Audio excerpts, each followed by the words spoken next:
চাকা ফেটে দুর্ঘটনার কবলে পড়ল বালি বোঝাই বোলেরো গাড়ি, মাথা ফেটে চৌচির চালকের। ঘটনা শুক্রবার বিশ্রামগঞ্জ হাসপাতাল সংলগ্ন আগরতলা উদয়পুর সড়কে। সংবাদে প্রকাশ, একটি 4 চাকার গাড়ি দেওয়ান বাজার থেকে বালি বোঝাই করে মেলাঘর যাওয়ার পথে বিশ্রামগঞ্জ হাসপাতাল সংলগ্ন এলাকায় আসতেই গাড়ির সামনের চাকা ফেটে সড়কে উল্টে যায়। বিকট শব্দ পেয়ে স্থানীয়রা ঘটনাস্থলে দৌড়ে ছুটে আসে এবং গাড়ি থেকে আহত চালক উত্তম দেবনাথকে উদ্ধার করে দ্রুত নিয়ে যায় বিশ্রামগঞ্জ প্রাথমিক স্বাস্থ্য কেন্দ্রে। এদিকে ঘটনার খবর পেয়ে বিশ্রামগঞ্জ ভারতীয় মজদুর সংঘের কর্মীরা দ্রুত হাসপাতালে ছুটে যান।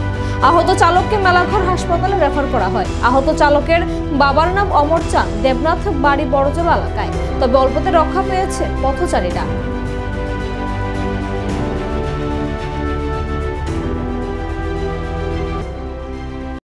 বিশ্রামগঞ্জ স্ট্যান্ডের একজন ড্রাইভার অ্যাক্সিডেন্ট হয়েছে ওই ব্রিজের কাছে।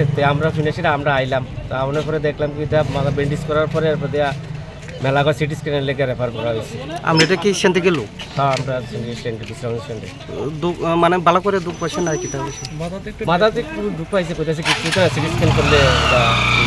কি গাড়ি দিয়ে অ্যাক্সিডেন্ট করেছে? বোলেরো গাড়ি। বোলেরো গাড়ি গাড়ি চালায় আর কি? গাড়ি চালা ওই তো চাক্কা ব্রাশ মারণে কাইকে ঘুরে ঘুরে আছে আর কি। তার নামটা কি? উত্তম দেবনাথ। বাড়ি কোন? বড়জলা। বড়জলা। হ্যাঁ, ঠিক আছে।